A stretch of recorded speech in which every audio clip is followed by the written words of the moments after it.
Salam, comme je vous l'avais dit plus tôt, dinaa jël lésane bi tey nag malal ku naqaree gis la mun ngaa ñëw ba biir gaaleem ñu teg añ ngeen waar añ mu ne la booy maa ngi ñëw ba ginnaaw suba doo ko gis grand nakum nice boy lépp jaam naka waar ñu ngi jëm si show des légendes hip hop dem naa Kër Matador jël ko def naa vidéo si Optimist Production maa ngi ñëw si malal bu bataillon Blindé grand ban album le Optimist produire si bataillon Blindé wala Fou Malade en personne d'abord. bon Optimist musul produire bataillon Blindé. Très bonne information. waaw mais mus na ma boole ci benn compilation buy wax ci Sida. waaw benn compilation boo xamante ne benn. artistes yi booloo. yes ñu ba daan ko ooy. waaw boobu mémoire baa ngi ñëwaat. waaw boobu maa ngi ci woon quoi. waaw maa ngi leen doon dégg surtout mesure pël yi. waaw am naa say. on sentait la différence. anani moo bandiraɗo Sida ko ñaw bondo ça revient grand dañ gis il faut faire comprendre aux jeunes dafa am benn affaire booy buñ toogee tey di lekk ay 10 millions si concert benn rappeur taxaw naan def naa 10 millions si clip. C'est grâce aux légendes. Toute chose a des précurseurs.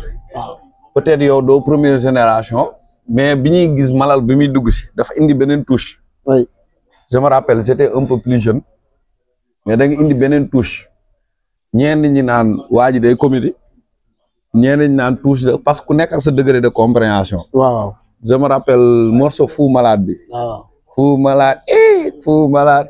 gis nga i boobu waaw am na ku ci am gel ku ci doxaan gel lu garaaw. am na koo xamante ne ci i bi dafa na gel bi gis nga woyu Fou Malade boobu Fou Malade man may wax i bi donc mu doxaan gel bi nangu ndax i bi lu garaaw. léegi de cette conception. lan moo la poussé woon ba nga am benn différence ba nga indi différence bi si hip hop bi quoi comme je l'avais demandé à Matador bi muy ñëw di indi slam dañ jéeg-jéeg gis benn différence muy progresser ñii nangu ñii bañ lan moo la motivé woon ñëwoo def hardcore comme yeneen gars yi rabee comme yeneen gars yi indi sa façon rabin. waaw parce que ñun en fait bataillon Blindé lañ tudd. amoon concept bu tudd dëggantaan dañu ñëw fekk gars yi di def hardcore di def gangster. di rap comme américain yi di solu comme américain yi ñun ñu ne il faut finir avec ça parce que c'est pas très original. Effectivement. Nous on a voulu nous démarquer nous distinguer des autres rappeurs parce que ñun jamono bi ñuy ñëw dafa tombek aussi Rapadio nekk fi.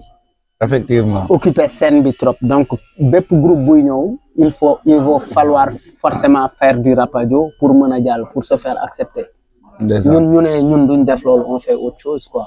macha allah basé ko ci dëggantaan parce que à l'époque notre concept c'était dëggantaan rocceeku si aduna puukare donc c'était ça quoi ñu ñëw nag indi affaire boobu def Fou Malade bi li ngay wax aspect comique bi beaucoup de gens ont voulu nous faire passer pour des comédiens ce que nous avons systématiquement refusé quoi. Effectivement. Parce que Fou Malade c'était pas de la comédie c'était un sujet très sérieux ça parlait de la maladie mentale donc on a fait l'effort d'amener les gens à comprendre la quintessence tout le sens du texte quoi. te xam lu tax mu neex ma. waaw maam say mots yi ngay employé ay quintessence li baax du ñëpp a koy dégg. ay français nee na baxaw dafa baxaw. garaaw léegi baal ko garaaw mu naan français mbiru yi dañ bëgg français quoi. après ne jàng histoire Haalpulaar léegi pour ñëw di show des légendes bi. waaw concept bi comme j'ai dit à Pendra concept mooy que buñ tegee show des légendes. légendes yi taxaw. y a deux types de deux types de maanaam ñiy seetaan. ñaari façon public ñoo am. mooy que ancien conskatu hip hop yi. actuellement ay kilifa lañ. boo xoolee Malal ak les autres légendes ay kilifa lañ ñii yor nañ ay soxna ay kilifa lañ seen biir kër maanaam ñi ngeen bokkal génération ñi doon cons hip hop actuellement ñii ay procureur lañ ñii ay juge lañ y a peut-être même le président de la république. kenn xamul lu muy déglu y a des ministres am ñoo xam ne ay paa lañ léegi beneen type de public bi mooy nouvelle génération bi ñuy war a wax ñan ñooy légendes yi. waaw en fait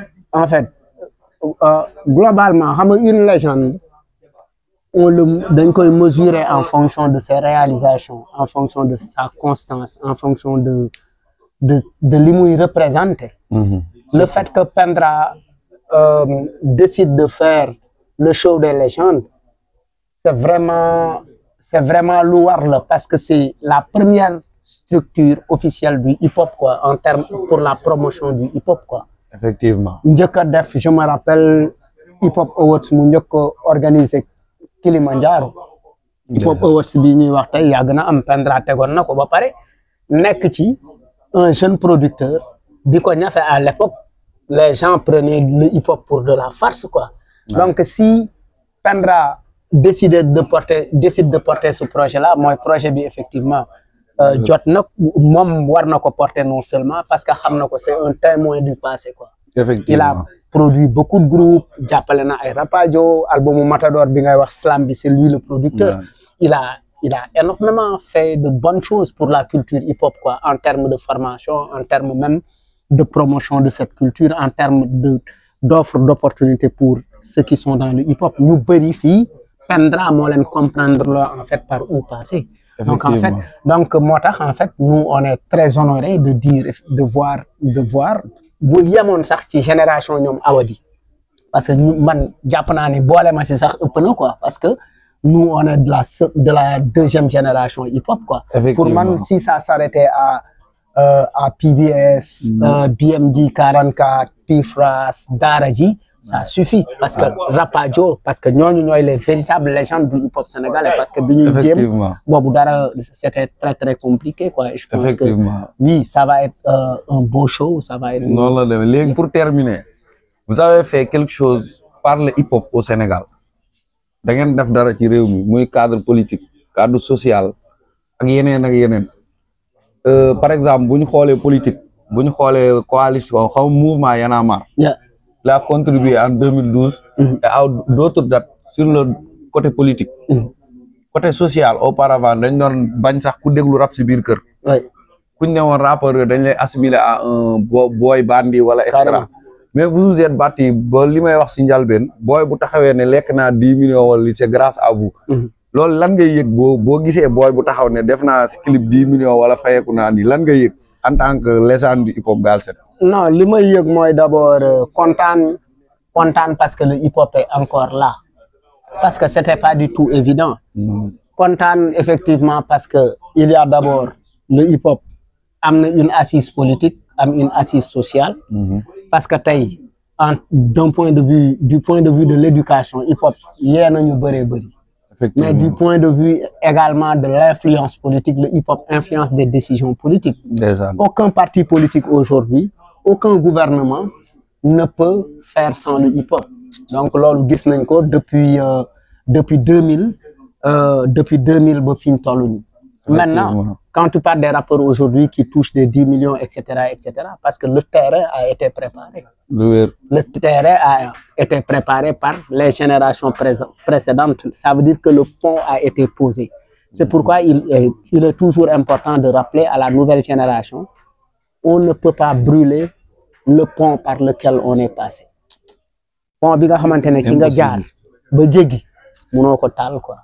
C'est le message que je transmets. Respect. Léegi yow rendez-vous au show des légendes. Au show des légendes. Dernière question. Waaw. Yow yaay ñëw wala yow ak waa bataillon Blindé. Waaw waa bataillon Blindé gan waa léegi ñëpp ñu ngi France. waaw Faxman mu ngi fa woon mais moom ñëw na. Je serai là avec lui et probablement avec DJ Ala. Te bëgg naa dégg dëggantaan a gën.